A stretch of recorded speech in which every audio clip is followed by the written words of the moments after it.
Have you ever wondered how Canada's housing market went from a shortage to a surplus seemingly overnight? Welcome to the Multifamily Real Estate Insights Podcast. I'm your host, Sandy MacKay. Let's get right to it. According to a recent article by Stephen Punwasi, Canada's real estate landscape has dramatically shifted from a perceived shortage to a surplus of housing. Desjardins economist Kari Norman highlights that new housing starts have plummeted, while building permits have hit a record high. This suggests that red tape is not the primary issue holding back new developments. In fact, the number of newly completed but unsold homes has reached its highest level in a generation, indicating a significant shift in supply and demand dynamics. The data reveals that residential building permits surged to nearly 350,000 units in August, a new record. Despite this, the seasonally adjusted annual rate of new housing starts fell to 245,800 units, a 16% decrease from July. The gap between permits and starts has never been wider, undermining the notion that red tape is the main bottleneck. Instead, it appears to be a demand issue. Moreover, the rise in unabsorbed inventory, particularly in multifamily housing, is noteworthy. Nearly 12,000 unsold units were reported in August, about 50% above the long-term average. This is the largest glut of completed unsold homes in at least 25 years. Typically, most new homes are snatched up by investors during pre-construction, minimizing builder exposure. However, developers are now holding historic volumes of completed homes with no buyers in sight. The question remains, can Canada absorb this surplus of housing? Pre-construction demand has virtually dried up, with new home sales in major markets like Toronto plummeting to record lows. At the same time, existing home listings have surged, further flooding the market. Policymakers continue to insist that building more will solve housing issues, yet the data suggests otherwise. Home prices remain unaffordable for many, and speculators have exhausted their leverage. Despite the oversupply, construction costs are rising, squeezing builders' margins and limiting their ability to reduce prices. Ironically, the same state-backed building stimulus, intended as an affordability tool, is now propping up costs instead of facilitating price reductions.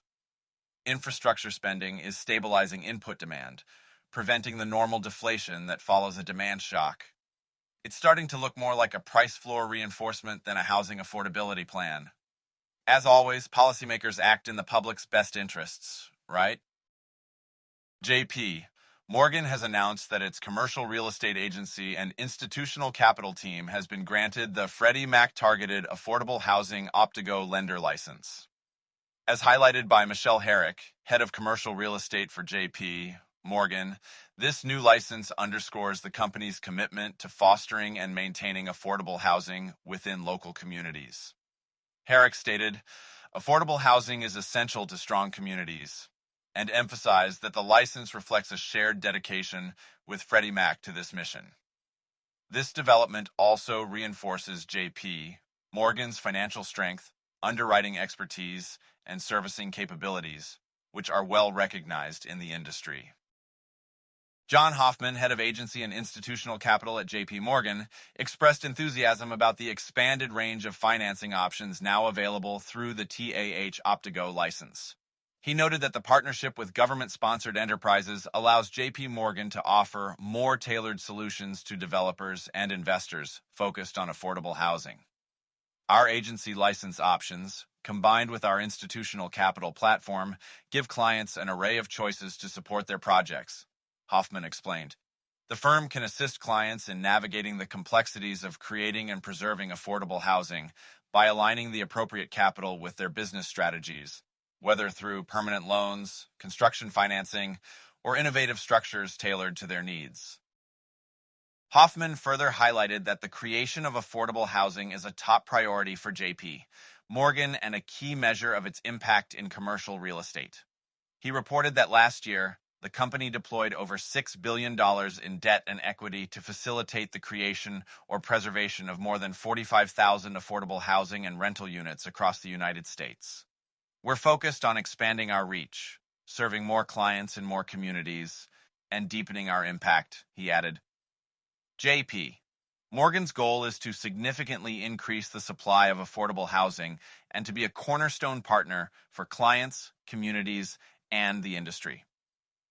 By leveraging both its balance sheet and the capital markets, the firm aims to provide optimal debt solutions for its clients. Since obtaining its Freddie Mac conventional license in 2022, JP Morgan's agency lending business has more than doubled. The firm acts as a Freddie Mac Optigo lender, offering loans nationwide for multifamily property acquisitions, refinancing, or renovations. Additionally, JP Morgan serves as a Fannie Mae delegated underwriting and servicing lender. This expansion in their licensing and capabilities further strengthens their position in the multifamily real estate sector, providing more comprehensive support to developers and investors focused on affordable housing. In today's episode, we're going to delve into the world of Canadian real estate investment trusts, or REITs, and explore two top picks for building reliable income. According to a recent article by Rajiv Nanjapla, these REITs stand out for their potential to offer stable and consistent returns, which is particularly appealing in the ever-changing real estate market. The first REIT on Rajiv Nanjapla's list is Choice Properties REIT. This trust focuses on owning, managing, and developing retail and commercial properties across Canada. Choice Properties is known for its robust portfolio that includes a significant number of grocery-anchored retail properties. These types of properties tend to provide stable income due to their essential nature, attracting consistent foot traffic and reliable tenants. Choice Properties REIT has a solid track record of delivering reliable income to its investors. This is largely due to its long-term leases with high-quality tenants, which include Loblaw Companies, one of Canada's largest food retailers. The trust's focus on grocery-anchored properties provides a defensive play in uncertain economic times, as people will always need to purchase food and essentials. This makes Choice Properties an attractive option for investors looking for stability and income in their portfolios. The second REIT highlighted by Nanjapla is Canadian Apartment Properties REIT, or CAPREIT.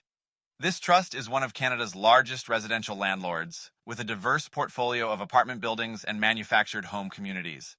CAPREIT's business model focuses on providing affordable rental housing, which is a resilient segment of the real estate market. CAPREIT's strength lies in its ability to generate consistent cash flows through high occupancy rates and rental growth. The trust has been successful in maintaining high occupancy levels, even during economic downturns, due to the essential nature of housing. Additionally, CAPREIT's strategic acquisitions and developments have enabled it to expand its portfolio and enhance its revenue streams. Both Choice Properties REIT and CAPREIT offer investors exposure to sectors of the real estate market that are less volatile and more predictable. By focusing on essential services and affordable housing, these REITs provide a measure of security that is particularly valuable in today's economic climate. As always, it's essential to conduct thorough research and consider your own financial goals and risk tolerance before investing.